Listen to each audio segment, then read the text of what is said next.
Spelling time. Good morning. What spelling word are you working on right now, Abram? Home. Home? Yeah, home. What word are you working on, Symphony? Canyon. Canyon. What are you playing in here? I'm playing the We Can Be Heroes. We Can Be Heroes game, like from this show that you guys watch? Yeah. Ooh. Hey guys, good morning. I am working on a special little project. I don't know if you'd call it that, but Sam put out a challenge on his Instagram today to show love and send love to someone in all these different ways. He shared a very long list, one of which was send a small gift to a friend or colleague. And I'm working on just that. A girl that I grew up with had a miscarriage about 6 months ago, maybe somewhere around there. And she just found out that she's pregnant with her rainbow baby. I made her my special rainbow blend that I sell in my Etsy shop. And I'm sending her a little Starbucks gift card to go with it and a really cute card. I love doing Happy Mail. I'm so excited. And I challenged myself, Sam challenged me to do something for her without going to a store and buying something. So these are things that I have here. A Starbucks gift card, I kind of keep a little stash on hand so I can give them away in instances like this. And then obviously I've got everything I need from my Etsy shop to make something like a rainbow roller, because rainbows are the theme of rainbow babies, obviously. And so I'm just excited, and you guys know me and greeting cards. But yeah, I wish I showed you the greeting card before I put it in. It was so cute. It had little clothespins on it with little like rainbow colored triangles hanging down from it that said congrats. It was so cute. I'm so excited.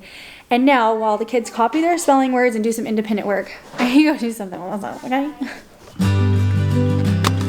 This is gonna have to do for now. I did not get to complete my getting ready episode this morning because what I wanted to wear was in the laundry room. And so I went all the way to the laundry room, and now I'm sidetracked with school and still organizing in our playroom. If you guys follow me on Instagram at NiaGirl9, you will see that I did like a tap to tidy. Definitely timed out by now, but I totally have been working on Marie Kondoing our playroom before the little baby gets here. Wowza. So yes, Symphony is the only one at the school table right now. It's just Symphony, and she is working on language arts. What are you working on, Symphony? Prepositional phrase. Prepositional phrases. You guys know what that is? So yeah, she's working. I'm having Abram do a little task with his Hot Wheels after his 5-minute break. His school workload is less than Symphony's anyway, so we kind of have the freedom to do that, which is the best thing about homeschooling, is the freedom that we have. There's so much freedom as a family. You know, we take off on Fridays already. It's just how we've always done school, because when the kids were in school, they didn't have school on Fridays, so we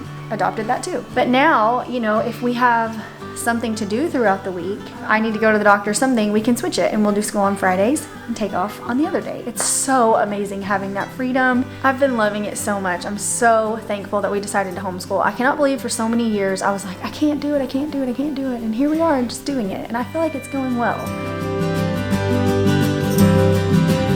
What's up, Fam Basic? How you guys doing today? I'm gonna do a little project with the kids with my worm factory. So soil is basically broken down organic matter. So if you look under this, we get some good stuff. So get in there and dig out that stuff. Dig in the dirt. Yeah, that's good stuff. No, not leaves. Right here, Jules, like I just said. You move this stuff out of the way and get this stuff. Okay? It's kind of muddy, so just get like the top layer. You don't have to dig too much. That should do it. Yes. All right, all of you guys come follow me. I'm gonna teach you guys a lesson. So this is my worm factory. The kids are gonna help me make another story for my worms. You guys see I have 2 stories here? Yeah. I have almost 3. I have 2 stories and then the base. This is the foundation of their home. It's a factory because what they're doing is breaking down our food, our leftover food. They're breaking it down for us and turning it into a very nutritious soil for our plants. Are we gonna dump this in there? We are, not yet though, okay? I wanna dump this stuff. Oh yeah, here. So this is the top layer, and the way to get them keep coming up is to provide shelter for them like this, and they come up through the little holes and they keep rising up. All right, so on the very bottom layer, do you guys see that? Is that poop? This is called worm casting. What's that? That means poop. Look at it. Wow. Picking up poop? Look how fine it is. This is very, very nutritious food for plants. Worms are the intestines of the earth. Yeah, it's basically worm poop and dirt. It's what they eat and then basically poop out. Can I touch it? Yeah, it's just like dirt. This is great stuff to plant seeds in. It just feels like dirt, but it's Yeah, it does. poop. Because that's basically what dirt is. So let's see what's under the top story. I bet it's worms. Look under there, Jules. Look under here. Look under here. Not down, Jules. See the worms? See them going up? Scary. See them coming in and out of the holes? Yeah. All right, so here's the bottom layer, very bottom. one Where's the little fork? Why don't you brush through them a little bit, Symphony? I Symphony's know. doing it. I'm gonna pick one. Wait, I don't want to hurt them. This is so slimy. That's why that paper's in There you go, worm guy. there. Pick one up. Come on, I got one. You got a baby worm? Look at Abram is a baby. Wait, what So does it feel like? there's probably I got a mommy worm. yeah, there's probably a lot here than what I started with because they keep They multiplying. produce. They reproduce, yeah. Daddy, look, it's fat. Daddy, what do they even feel like? Daddy, look, that one's fat. Give me your hand. Daddy, look They're how chubby perfectly that one safe. is. What do they feel like? They feel like an Orby.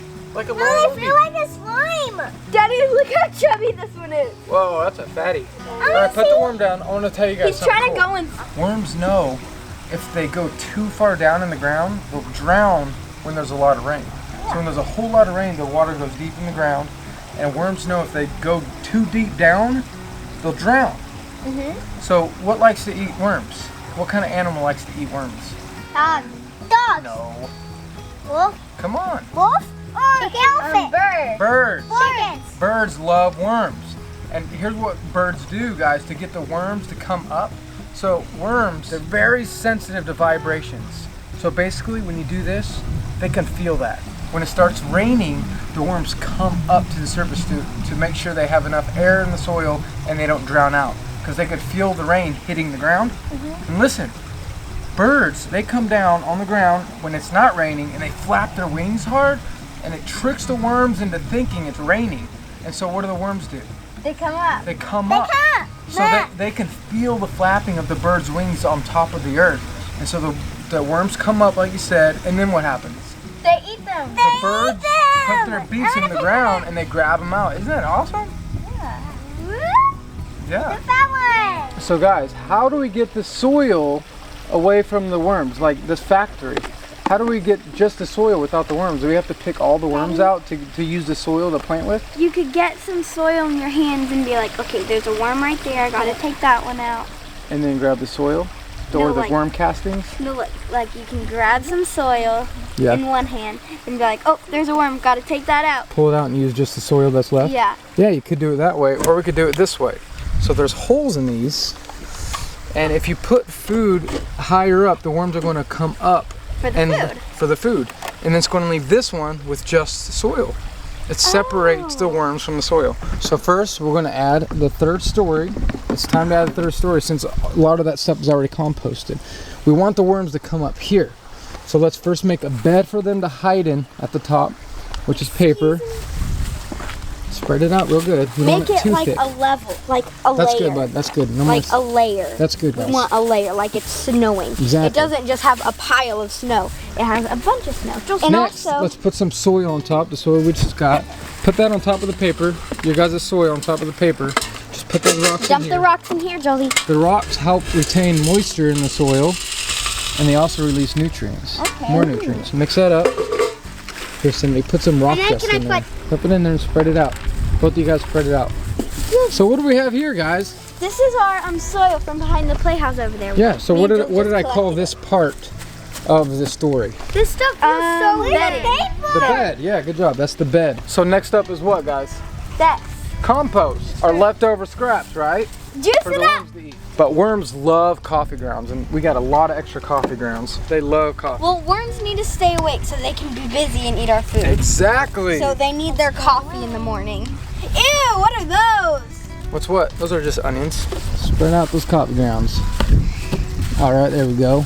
Is that good? Yep, it's good. Now If this we is a put- beautiful mix for them. Daddy, if we put the lid on and then we come back later, all the worms will be up here, then we can put them in your garden. Put what in my garden? Some soil. Yeah, once the bottom is separate. It'll take some time. It'll Like take tomorrow? probably a couple weeks. Yeah. Oh. All right, let's break open Had another this. question, This though. is the mulch left over from Juice It Up and Rockwall. They were so kind to save this for me. All right, so look at this. This is already all broken up for the worms, so this is perfect food for worms. It smells like fruit. Look at that, it's perfect for them. Now pick some up, guys, and spread it around on top of that. Oh, no, I'm not picking some up. Do it! Look, Jules, don't think about it, think of it as slime. Ew, it feels You almost got it, you almost got it, come on. Yeah. Get in there, it's just slimy. No. All right. This is also where they get their moisture, so we don't have to water it. They get all their water from this. You got some. Dump it in there. Ooh, so they have a little bit of bedding on top. Can we visit the worms one more time? So slide it. You don't got it. Maybe over here. There. Can we visit the worms one more time before we leave? Sure.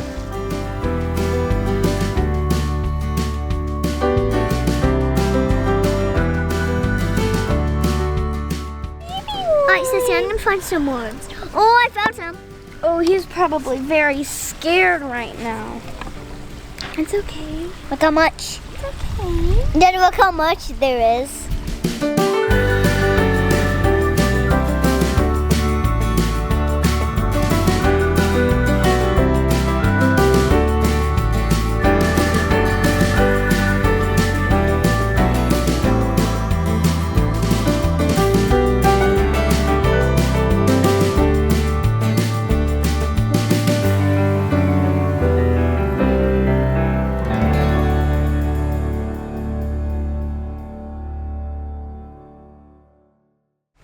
So I did a quick Google search. What does the Bible have to say about worms? And I came across this passage I never knew existed. It's in Psalms 22. It basically compares Jesus to a worm. So he's making a description of Jesus and he says, "But I am a worm and not a man, scorned by mankind and despised by the people. But I am a worm." It's very interesting that Jesus would compare himself to a worm. Like, you can't get any more humbler than a worm, right? I ended up reading an article about that passage, and the article said the type of worm wasn't exactly this type of worm, is a crimson worm, and the worm, I guess, will climb up a tree and create a shell around itself, and when I guess crushed, basically it became solid blood. He was comparing himself on a tree. This type of worm goes up on a tree, just died on a tree, and when crushed, the blood is spilled. There's something about also it spilling blood on its babies. I didn't get too far into the article, but so interesting. I'm gonna leave a link below if you guys want to read about it. It's really cool. But anyway, I'm super excited for spring. I just went to Home Depot today and they're starting to put out a whole bunch of stuff. I bought some big elephant ear plant seeds.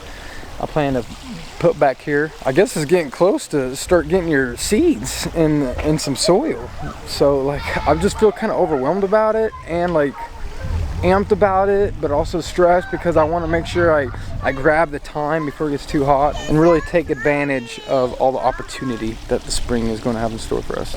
All right, guys, it is that hour, 5:45 p.m. My sweet little teammates in here are helping. Abram and Juliet are unloading the clean dishes, and Symphony is going to continue finishing the cleanup of her pancake breakfast this morning.